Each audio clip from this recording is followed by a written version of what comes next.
예수의 이름으로 기도드리옵나이다. 아멘. 창세기 9장입니다. 창세기 9장 18절로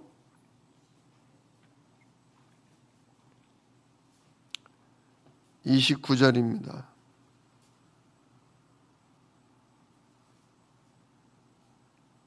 창세기 9장 18절로 29절 한 목소리로 함께 읽습니다.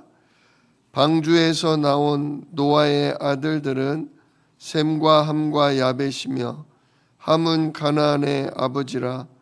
노아의 이 세 아들로부터 사람들이 온 땅에 퍼지니라. 노아가 농사를 시작하여 포도나무를 심었더니 포도주를 마시고 취하여 그 장막 안에서 벌거벗은지라. 가나안의 아버지 함이 그의 아버지의 하체를 보고 밖으로 나가서 그의 두 형제에게 알림해 셈과 야벳이 옷을 가져다가 자기들의 어깨에 메고 뒷걸음쳐 들어가서 그들의 아버지의 하체를 덮었으며 그들이 얼굴을 돌이키고 그들의 아버지의 하체를 보지 아니하였더라. 노아가 술이 깨어 그의 작은 아들이 자기에게 행한 일을 알고 이에 이르되 가나안은 저주를 받아 그의 형제의 종이 되기를 원하노라 하고 또 이르되 셈의 하나님 여호와를 찬송하리로다. 가나안은 셈의 종이 되고 하나님이 야벳을 창대하게 하사 셈의 장막에 거하게 하시고 가나안은 그의 종이 되게 하시기를 원하노라 하였더라. 홍수 후에 노아가 350년을 살았고 그의 나이가 950세가 되어 죽었더라. 아멘. 오늘 본문은 그 의인이다, 당대에 완전하다 했던 노아가 술에 취해서 실수했던 그런 장면이 나옵니다. 노아가 세 아들이 있었는데 셈과 함과 야벳입니다. 이 세 아들을 통해서 결국 우리 인류가 다시금 형성이 되었죠. 하나님께서 우리 인간이 하나님을 떠나 생각 마음이 어려서부터 항상 악한 걸 아시고 그들의 악이 온 세상에 가득한 걸 보고 하나님 홍수를 심판하시고 이렇게 노아와 세 아들만 남기시지 않았습니까? 그래서 다시금 인류가 시작이 되는데 이제 그 어느 때보다도 그래도 말씀 속에 하나님 앞에 피언약, 피제사 드리면서 언약을 붙잡고 있었는데 오늘 20절을 보니까 노아가 농사를 지으면서 포도나무도 심었다 그랬습니다. 그러던 어느 날 포도주를 마시고 취하여서 그 장막 안에서 벌거벗었다 그랬습니다. 이 당시에 이 노아가 사는 이 중동 지역은 그렇게 물이 좋은 편이 아닙니다. 우리나라는 굉장히 물이 좋아서 샘물 또는 시내에 흐르는 물을 바로 떠서 먹어도 되지만 이 중동 지역은 물을 바로 그렇게 먹으면 굉장히 몸이 안 좋아집니다. 신장이 망가지고 그렇습니다. 그래서 여기는 물을 걸러서 먹거나 또는 주로 포도를 즙을 짜서 먹습니다. 노아도 그래서 농사를 지으면서 포도나무를 농사 지었을 것이고 거기서 포도즙을 짜서 먹었는데 그 포도즙을 놔두면 그게 자연스럽게 술이 되지 않습니까? 어느 날 술을 많이 마셨던 것 같아요. 취기가 올라오고 열이 나고 더우니까 장막에서 벌거벗고 잤습니다. 그것 자체를 큰 실수다, 허물이다 라고 할 수는 없지요. 아무튼 인사불성이 돼서 장막에서 벌거벗고 잠들었는데 노아의 아들들 중에 함이 아버지의 장막에 들어갔다가 아버지가 벌거벗고 있는 장면을 보고 밖으로 나가서 형제들한테 아버지가 이만이만하다 하고 아버지의 그런 허물을, 아버지의 술 취해서 벌거벗고 잠을 알렸습니다. 그랬더니 그 이야기를 들은 셈과 야벳, 이 두 사람은 함과 좀 달랐습니다. 그래서 23절을 보니까 셈과 야벳은 옷을 가져다가 자기들의 어깨에 메고 뒷걸음질 쳐서 들어가서 아버지의 하체를 덮어줬다. 그들의 얼굴을 아버지의 부끄러움, 아버지의 하체를 보지 않고 덮어줬다 그랬습니다. 나중에 노아가 술이 깨서 자기의 아들들이 행한 이야기를 듣고 노아가 노아여서 함에 대해서, 특히 그의 아들의 아들이죠, 가나안을 향해서 저주를 하는 장면이 나옵니다. 뭐라고 저주했습니까? 25절에 가나안은 저주를 받아 그의 형제의 종들의 종이 되기를 원하노라. 형제의 종이 아니라 형제의 종들의 종이 되기를 원한다. 아주 그냥 노예의 노예나 되라. 사실은 이 부분도 노아의 실수라고 볼 수 있습니다. 우리가 이런 장면을 보면서 뭐를 생각해야 합니까? 첫째, 완벽한 사람, 완전한 사람은 없다는 얘기입니다. 그렇게 노아가 600세 되는 해까지 하나님 앞에 완전한 자다, 의인이다 했던 노아조차도 이렇게 술을 먹고 벌거벗고 잠이 들고, 또 그것을 아들들이 덮어주기도 하고 누구는 떠벌리고 다니고, 근데 그 사실을 가지고 또 노하여서 아들들의 종들의 종이나 되라, 이런 식으로 저주를 쏟아부은 노아를 볼 때 그렇구나, 생각, 마음, 진짜 그 삶이 일평생 완벽한 사람은 없다는 사실을 보여주는 것입니다. 즉 누구나 실수할 수 있다, 누구나 죄에 빠질 수 있다는 것을 보여주는 것입니다. 우리가 이걸 통해서 뭘 생각해야 되냐? 진짜 인간은 하나님 앞에 용서받고 사는 거다. 하나님의 긍휼하신 은혜를 입고 사는 존재다, 이것입니다. 그래서 우리는 뭐 해야 되냐?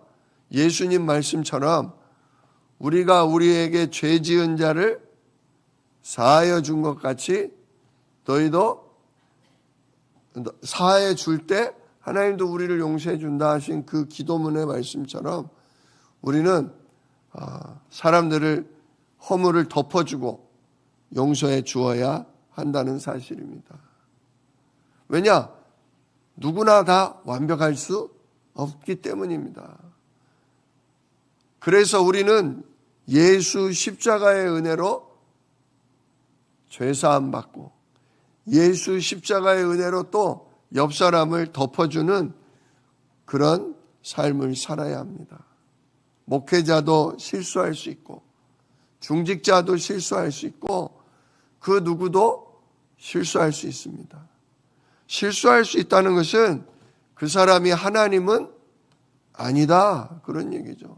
그 사람을 바라보고 사는 건 아니다, 이거예요. 다소간에 우리가 존경하고 우리가 따르던 사람들이 실수를 하면, 잘못된 선택을 하면 좀 놀라죠.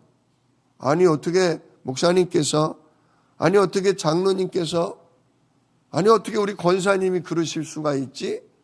좀 다소간에 놀라기도 하고 화가 나기도 합니다. 기분이 나빠지기도 하죠. 그러나 그때 반드시 기억하시길 축복합니다.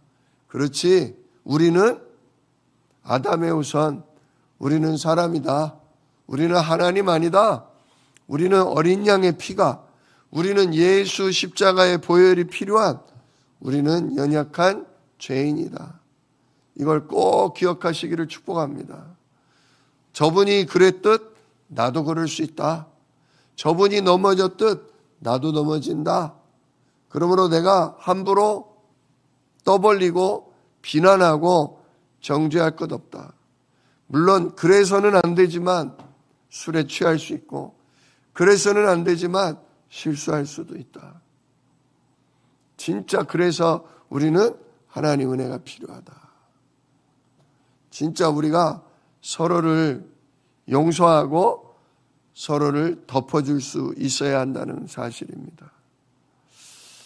그래서 어떻게 됐습니까?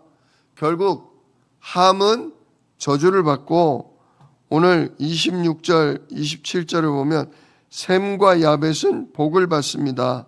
26절에 셈은 여호와를 찬송하리로다. 가나안은 셈의 종이 되고 그랬습니다. 셈족이 바로 이스라엘 백성을 얘기하는 것입니다. 그 다음에 야벳 27절에 하나님이 야벳을 창대하게 하사 셈의 장막에 거하게 하시고 가나안은 그의 종이 되게 하시기를 원하노라. 역시 야벳도 셈과 함께 장막에 거하고, 함의 아들인 가나안 족속들은 나중에 셈과 야벳의 종이 되게 하시기를 원한다. 이 말씀은 나중에 그대로 성취가 됩니다. 초반에는 가나안 족속들이 아주 큰 성공, 대제국을 이루게 됩니다. 이 나중에 10장에 나오지만 함의 자손인 가나안 족속들은 바벨탑을 쌓고 많은 사람들을 호령하는 그런 강력한 나라를 이룹니다. 또 미스라임이라고 애굽, 진짜 인류 역사상 최초의 제국인 애굽을 세우는 사람들도 가나안 족속들입니다. 그러나 오래가지 못해서 바벨탑도 무너지고 가나안도 힘을 잃고 결국 노예가 되고 말아요. 또 아프리카 사람들도 그렇지 않습니까? 결국 이 노아의 가나안을 저주한 내용은 그대로 성취됩니다. 우리 사랑하는 성도 여러분, 가급적 아무리 잘못한 사람, 연약한 사람이 있어도 진짜 비난하고 저주하기보다는 용서하고 그 사람들을 위해 기도하시기를 축복합니다. 노아의 두 아들이 아버지가 실수하고 허물을 보였어도 뒷걸음질 쳐서 그걸 덮어줬을 때 그의 자손의 자손들이 대대로 복을 받고 편안하게 하나님의 은혜 속에 살게 됐던 것처럼, 우리도 상대방의 허물을 덮어주고 그를 이해하고 용서할 때 하나님은 오히려 우리를 긍휼히 여기시고 우리를 덮어주고 우리에게 은혜를 베풀어 주실 것입니다. 물론 죄가 가볍게 여겨지고 죄가 용인돼서는 안 됩니다. 계속 같은 실수를 반복하고 그런 가운데 있으면 결국 보세요. 노아가 한 번 실수했는데 그 일로 말미암아 둘째 아들 함과 그의 자손들이 고통을 당하지 않습니까? 예. 실수는 하나님께 용서는 받을 수 있지만 그 일로 말미암아 나와 내 자손이 고통에 빠질 수 있다는 사실을 또 하나님은 얘기하고 계신 거예요. 죄는, 허물과 실수는 용서를 받기는 하지만 무조건적인 용서는 아니라는 사실입니다. 반드시 거기에 사단이 틈을 이용해서 공격을 할 때 더 큰 실수를 하게 되고 그 허물이 나와 내 자녀들을 아프게 하고 고통에 빠뜨린다는 사실입니다. 진짜 그래서 우리는 허물과 실수가 있을 때 우리 주 예수 그리스도의 보혈을 힘입어 회개하고 자복하며 하나님 이 실수가 반복되지 않도록 성령께서 내 생각과 마음과 영혼과 육신을 다스려 주십시오. 하나님 내가 넘어지고 실수한다 해도 계속해서 그 죄에 붙잡혀 사는 죄의 종노릇하지 않도록 하나님 나에게 성령의 충만함을 허락해 달라고 우리는 또한 기도할 수 있어야 할 것입니다. 그래서 하나님께 용서받고 하나님의 은혜로 새롭게 거듭나며 날마다 하나님의 귀한 일에 쓰임받는 진짜 증인으로 전도자로 우뚝 서고 그래서 많은 이들의 허물과 많은 이들의 죄를 예수 그리스도의 복음으로 덮어주고 살려주는 그런 귀중한 인생 사실 수 있기를 우리 주 예수 이름으로 축복합니다. 기도하겠습니다. 은혜로우신 아버지 하나님 감사를 드립니다. 그토록 하나님과 동행하며 어린 양의 피로 완전하고 의로운 삶을 살았던 노아도 노년에 술을 먹고 실수를 했습니다. 아들들의 일을 통해 분노하여 그의 아들과 손자를 저주하기도 했습니다. 하나님, 정말 우리가 얼마나 연약한 자들인지 방심하면 실수하고 분노에 잡히고 후대를 아프게 할 수도 있음을 봅니다. 또한 우리에게 함과 같이 남의 허물을 보고 비난하며 그 허물을 떠벌리는 그런 연약한 죄가 여전히 우리 안에 있음을 또한 봅니다. 하나님, 정말 그래서 예수 그리스도 붙잡습니다. 오늘도 성령으로 우리의 생각, 마음, 영혼, 육신을 충만하게 사로잡아 주시고 아버지의 뜻대로 인도하시며 정말 하나님의 은혜로 살아가게 보호하여 주시옵소서. 또한 실수했을 때는 넘어졌을 때는 예수 그리스도의 십자가의 보혈을 붙잡고 주 앞에 나가 자백하며 인정하며 하나님의 은혜를 구하고 정말 성령의 충만함을 회복하는 기도 속에 있도록 우리를 도와 주시옵소서. 또한 남의 허물과 실수를 봤을 때 주여 그를 불쌍히 여기고 그의 허물을 덮어주며 그를 위해 기도할 수 있는 그런 선한 마음이 우리에게 있도록 하나님 은혜를 베풀어 주옵소서. 그래서 나를 살리고 이웃을 살리며 모두를 살리는 기도자여 전도자로 살도록 우리를 또한 보호하여 주시옵소서. 이 일을 능히 이루실 약속이 있는 예수 그리스도의 이름으로 기도드리옵나이다. 아멘.